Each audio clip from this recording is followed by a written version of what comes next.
Romeo अध्याय 6, अध्याय 7 और अध्याय 8 एक विश्वासी के जीवन में संपूर्ण बाइबल में सबसे महत्वपूर्ण 3 अध्याय हैं, क्योंकि रोमियो 6, 7 और 8 में ही आप पाप की शक्ति से निपटने वाले चरण को देखते हैं। एक विश्वासी के जीवन में पाप के संघर्ष का उत्तर और फिर विजयी जीवन का मार्ग जो हमारा है, यीशु मसीह में उपलब्ध है। सबसे पहले रोमियो अध्याय 6 में हम परमेश्वर के अनुग्रह में अपनी नई स्थिति के बारे में सीखते हैं। हम पाप के प्रति मर चुके हैं, हम परमेश्वर के प्रति जीवित हैं। फिर रोमियो के 7वें अध्याय में हम सीखते हैं कि हम व्यवस्था के प्रति मर चुके हैं। हम अनुग्रह के अपने नए कार्यक्रम के बारे में सीखते हैं जिसके अंतर्गत हम रहते हैं। हम व्यवस्था के अधीन नहीं हैं, परंतु हम अनुग्रह के अधीन हैं।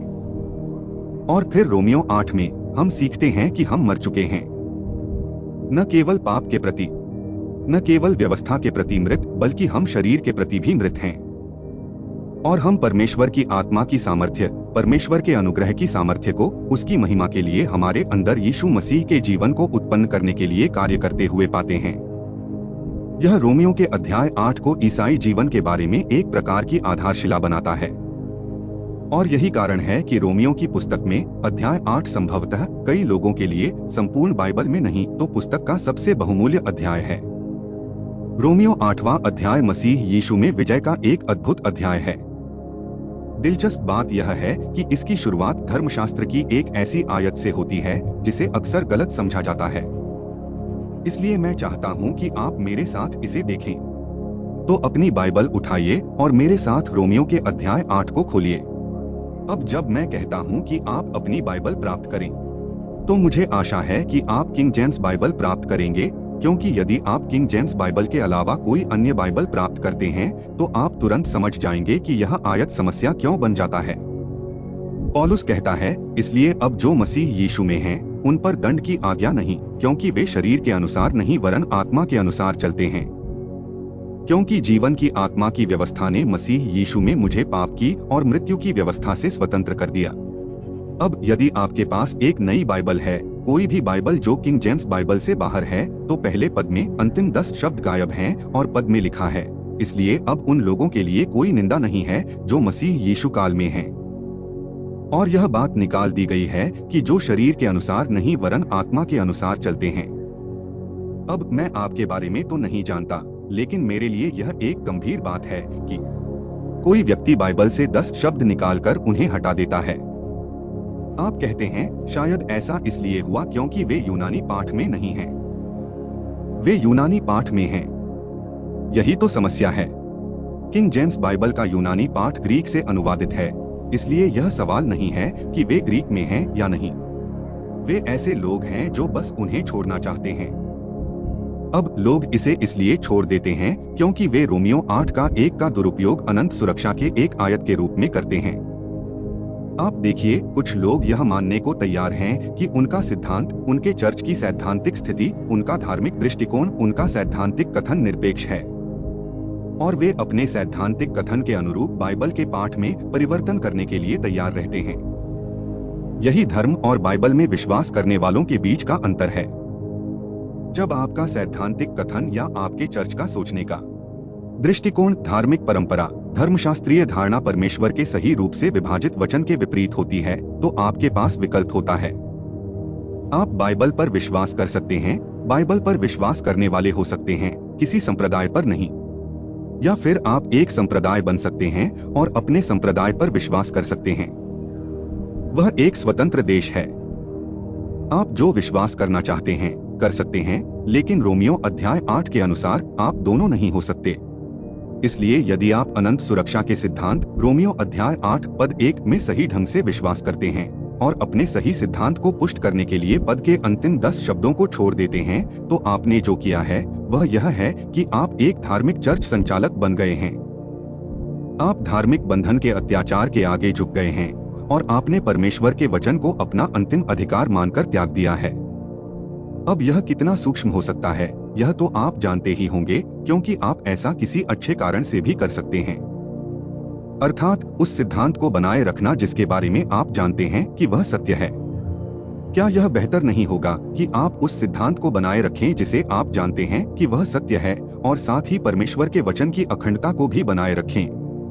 मुझे तो ऐसा ही लगता है। अब रोमियो 8 को गलत समझा गया है, उसका दुरुपयोग किया गया है और उसे विकृत किया गया है, क्योंकि लोग इसे एक ऐसी आयत बनाने की कोशिश करते हैं जो वास्तव में वह नहीं है। आप देखिए, आस्तिक की सुरक्षा का मुद्दा इसमें नहीं है। रोमियो की पुस्तक के पहले 5 अध्यायों रोमियो 6, 7 और 8 में अनुग्रह के प्रथम आधारभूत सिद्धांत को स्थापित किया गया है, जो कि यीशु मसीह के बहाए गए लहू में विश्वास के माध्यम से अनुग्रह द्वारा धर्मी ठहराया जाना है। रोमियो की पुस्तक का 5वां अध्याय बाइबल का महान अध्याय है, जो यीशु मसीह में संपूर्ण समग्र अनंत सुरक्षा के बारे में है। यहाँ तक कि समय की घटनाएं भी आपको असुरक्षित नहीं बना सकती। यहाँ तक कि आपकी असफलताएं भी आपको असुरक्षित नहीं बना सकती। रोमियो अध्याय 1 से 5 औचित्य के उस मुद्दे को हमेशा के लिए सुलझा दो। हालांकि रोमियो 6, 7 और 8 मसीही जीवन से संबंधित हैं। रोमियो के अध्याय 6, 7 और 8 में मसीही जीवन के विषय में चर्चा की गई है।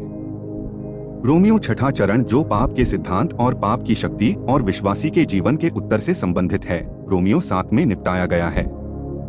संघर्ष जो कानून के सिद्धांत और आस्तिक के जीवन में उसके बंधन के साथ जुड़ा हुआ है, और आस्तिक इस प्रदर्शन आधारित स्वीकृति सोच के तहत है। फिर रोमियो 8 में मसीह यीशु में जीवन के सिद्धांत के आधार पर विश्वासी का चलना मुद्दा है, आपका नहीं। देखिए, आपकी सुरक्षा का मामला तो पहले ही तय हो चुका है। हम आपकी सैर के बारे में बात कर रहे हैं। और यदि आप रोमियो 8 को देखें तो तीसरा वचन आपको बताता है कि अब जो मसीह यीशु में हैं, उन पर कोई दंड की आज्ञा नहीं। इसलिए क्या? खैर, इसलिए यह शब्द एक ऐसा शब्द है जो एक उद्देश्य के लिए है। यह आपको अभी जो कहा गया है उसके आधार पर निष्कर्ष देने के लिए है। खैर, अध्याय 8 श्लोक 1 से पहले जो कहा गया था, और उदाहरण के लिए अध्याय 7 श्लोक 24 में मुझे क्या मिलता है? हे अभागे मनुष्य, मुझे इस मृत्यु के शरीर से कौन छुड़ाएगा? मैं अपने प्रभु यीशु मसीह के द्वारा परमेश्वर को धन्यवाद देता हूँ। सो मैं आप बुद्धि से तो परमेश्वर की व्यवस्था का, परंतु शरीर से पाप की व्यवस्था का पालन करता हूँ। इसलिए अब उन लोगों पर कोई निंदा नहीं जो मसीह यीशु में हैं, जो शरीर के अनुसार नहीं चलते हैं और इस प्रकार पाप की व्यवस्था की सेवा करते हैं, बल्कि वे आत्मा के अनुसार चलते हैं और व्यवस्था के अधीन नहीं हैं, बल्कि अनुग्रह के अधीन हैं, और इसलिए परमेश्वर की सेवा करते हैं। आप अध्याय 8 में मुद्दे को देखते हैं, श्लोक 1 सेवा है।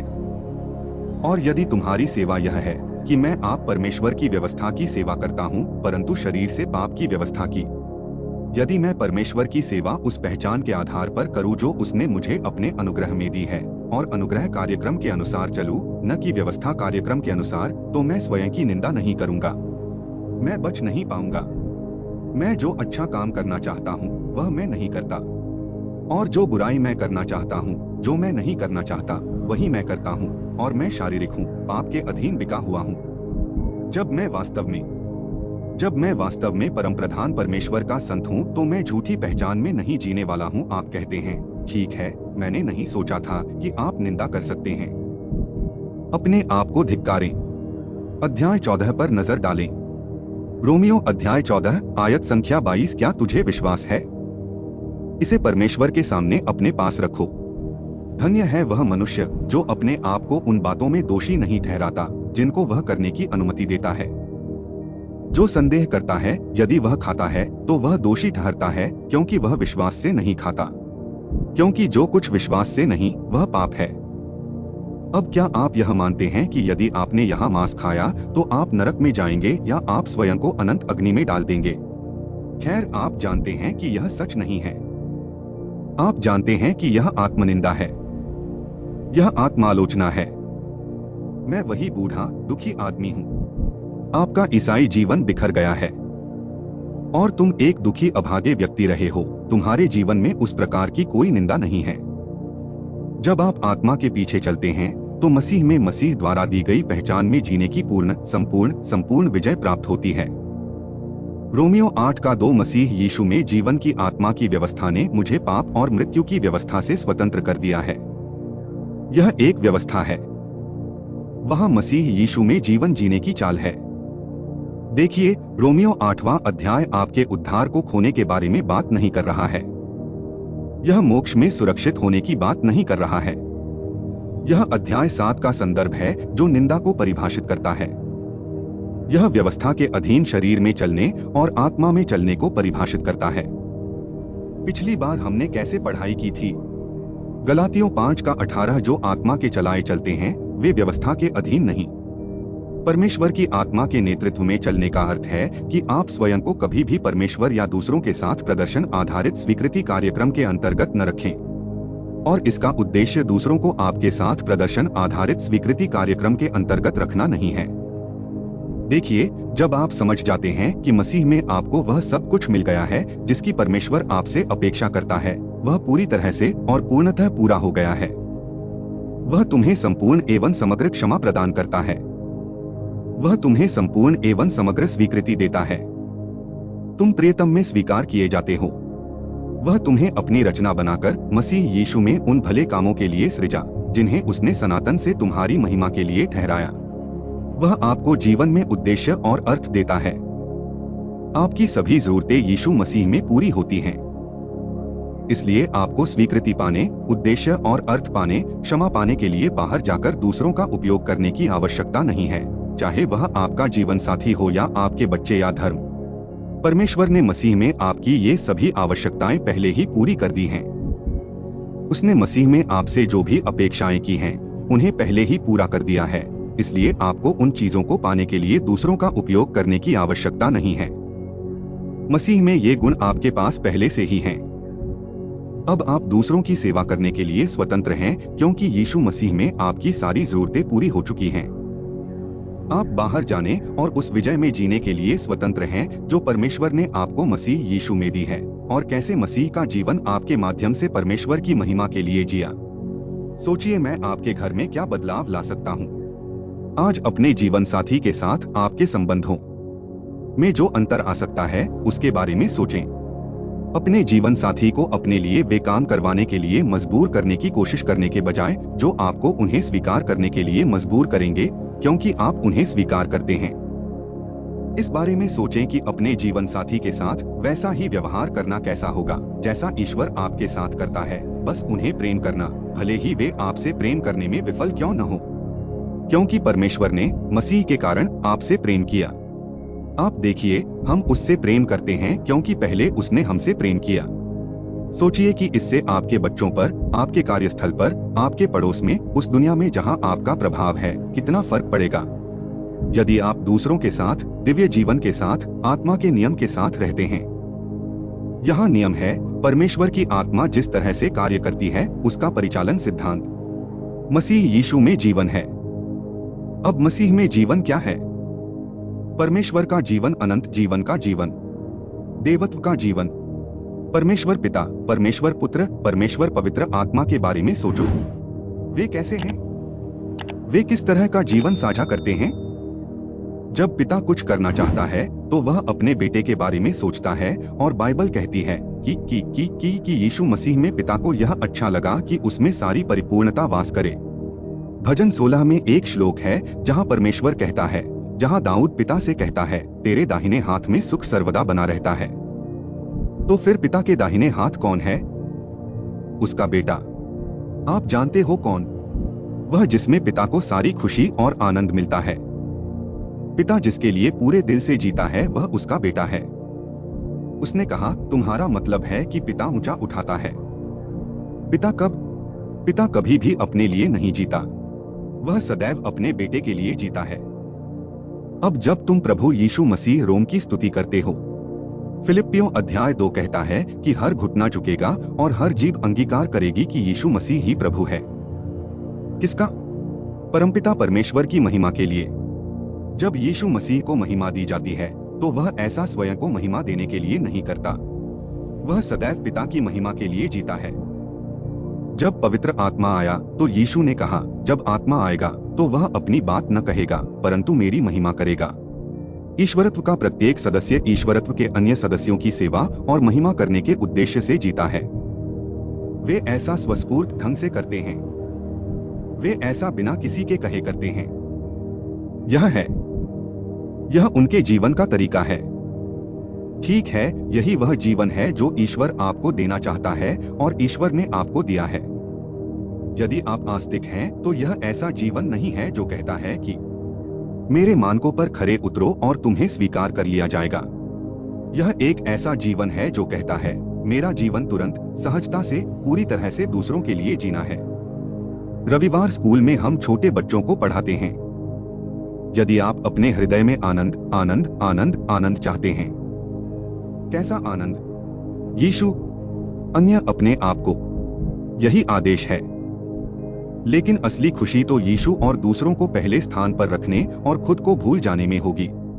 आप देखिए, मसीह यीशु में जीवन की आत्मा का नियम का अर्थ है ईश्वरत्व का जीवन। वह जीवन है जो परमेश्वर आपको देना चाहता है और जो उसने आपको दिया है। और यही वह चाहता है कि वह आपके द्वारा अपनी महिमा के लिए जीवन जिए, ताकि वह जीवन आपको पाप और मृत्यु की व्यवस्था से स्वतंत्र कर दे। अब पाप और मृत्यु का नियम, हमने पिछली बार इस बारे में बात की थी। पाप और मृत्यु की व्यवस्था से आप स्वतंत्र हो सकते हैं। इसका तरीका है कलवरी पर प्रभु यीशु मसीह का पूरा किया गया कार्य। रोमियो अध्याय 6 में यही कहा गया है। रोमियो अध्याय 6 में बताया गया है कि क्योंकि आप मसीह में हैं, तो याद रखिए, हम शुरू में आदम में हैं और आदम में सभी मरते हैं, परंतु मसीह में सभी जिलाए जाते हैं। इसलिए हमें आदम से निकलकर मसीह में आने की आवश्यकता है, और ऐसा करने का तरीका एक आत्मा के द्वारा है। क्या हम सब एक शरीर में बपतिस्मा लिए हुए हैं? नहीं बूझते हो? रोमियो अध्याय 6 कहता है, हम में से जितने लोगों ने यीशु मसीह में बपतिस्मा लिया है, वे उसकी मृत्यु में बपतिस्मा लिए हैं। हम उसके साथ दफनाए गए हैं। मृत्यु में बपतिस्मा लेने के द्वारा हम जीवन की नई राह पर चलने के लिए जी उठते हैं। हम परमेश्वर की आत्मा के एक दिव्य बपतिस्मा द्वारा रखे गए हैं। हम आदम से बाहर निकाले गए हैं। और इसीलिए मैंने आपसे हर बार कहा था, जब भी हमने इस विषय पर बात की थी, क्या आप किसी को भी रोमियो अध्याय 6 में दिए गए बपतिस्मा में पानी का एक अणु भी नहीं मिलाने देंगे। जब वे ऐसा करते हैं, तो वे आपकी आध्यात्मिक नस को काट देते हैं।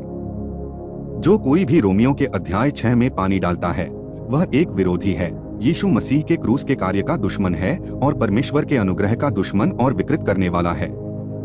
मैंने हर बार आपको बताया है कि मैंने आपसे यह कहा है कि मैं आपको आक्रामक होने की कोशिश नहीं कर रहा हूं। मैं समझता हूं कि यह एक कठोर बयान है। यह कठोर नहीं है, यह मुश्किल है। हालांकि यह कठिन है, क्योंकि बाइबल को समझना आसान है। यह विश्वास करना कठिन है कि एकमात्र अपराध जो मैं चाहता हूं कि आप इस कार्यक्रम से प्राप्त करें, वह है क्रूस का अपराध। मैं आक्रामक नहीं होना चाहता। मैं नहीं चाहता कि कोई और बात आपत्तिजनक हो। यदि क्रूस आपत्तिजनक है क्योंकि यह कहता है कि यीशु मसीह ही सब कुछ है और बाकी सभी लोग हैं तथा बाकी सभी कुछ भी नहीं हैं, तो ऐसा ही हो। यदि आप इससे नाराज हैं, तो मुझे कोई आपत्ति नहीं है, नाराज हो जाइए। लेकिन क्रूस की वजह से नाराज हो। लेकिन दोस्तों, किसी को भी आप इसे समझने के लिए आसानी से पढ़ सकते हैं, मत देना। रोमियो 6:3, तुम नहीं जानते कि हम में से जितने लोग यीशु मसीह में बपतिस्मा लिए हैं, वे पानी में बपतिस्मा नहीं लिए हैं। आपको इस आयत को एक सांप्रदायिक सिद्धांत में बदलना होगा। आप कहते हैं, लेकिन मेरी धार्मिक परंपरा, मुझे परवाह नहीं है। आप अपनी धार्मिक परंपरा पर विश्वास कर सकते हैं। बस यह मत कहिए कि आप रोमियो 6:3 में विश्वास करते हैं। जब आप ऐसा करते हैं, तो आप कहते हैं, अच्छा भाई रिक, क्यों? क्योंकि मैं पढ़ सकता हूं और आप भी पढ़ सकते हैं। वह कुत्ता शिकार नहीं करेगा। उसके पास ऐसा करने के लिए नाक नहीं है। इस तरह से उस अध्याय को पूरा करें। रोमियो 6:3, क्या तुम नहीं जानते कि हम में से कितनों ने यीशु मसीह का बपतिस्मा लिया और उसकी मृत्यु का बपतिस्मा लिया? हम पाप के प्रति मर चुके हैं। हम परमेश्वर के प्रति जीवित हैं। अब हम यही हैं। मसीह यीशु में जीवन की आत्मा ने हमें पाप और मृत्यु की व्यवस्था से स्वतंत्र कर दिया है। व्यवस्था प्रणाली, प्रदर्शन आधारित स्वीकृति कार्यक्रम यहीं पर है। उद्धार कार्यक्रम यहाँ पर है। जितने लोग परमेश्वर की आत्मा के द्वारा चलाए जाते हैं, वे वहां उस व्यवस्था के अधीन कार्य नहीं करेंगे। वे इस प्रणाली के तहत काम करेंगे। गलातियों अध्याय 5 श्लोक 18। देखो, एक वस्तुपरक मानक है जिसे परमेश्वर आपको न्याय करने के लिए देता है, जहां आप आत्मिक रूप से पाप को अपने बलिदान के द्वारा दूर कर देते हैं, जीवन की नई राह पर चलने के। हम उस पहचान में जीते हैं जो परमेश्वर हमें यहाँ देता है। हम विश्वास के द्वारा उसमें जीवन जीते हैं और फिर जब हम परमेश्वर के वचन के अनुसार चलते हैं तो हम इसे अपने जीवन के विवरणों में लागू करते हैं। मैंने तुम्हें पिछली बार बताया था, जब आप पाप करते हैं तो आप पाप का जवाब देते हैं। यदि आप व्यवस्था के माध्यम से जवाब देते हैं तो आप क्या करेंगे? आप बेहतर करने का प्रयास करके, पुनः प्रदर्शन करने का प्रयास करके प्रतिक्रिया देते हैं। और इससे क्या होगा कि और अधिक असफलता ही आएगी। अनुग्रह के अधीन यदि आप पाप करते हैं तो आपको उस पाप का प्रत्युत्तर देना होगा। कैसे?